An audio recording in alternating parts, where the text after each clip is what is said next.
I get this question all the time. What am I allowed to drink during my fast? Let's sit down and look at it. Okay. I divided it into 4 different categories. One is clean. This is your fasting completely clean.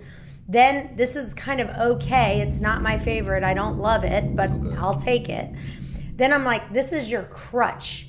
I call it my crutch list, where I say, look, if you say I can't do it without this, this is the only way I can do intermittent fasting, fine, get a crutch. On your bad days. And then here, another list of like no for everything else, right?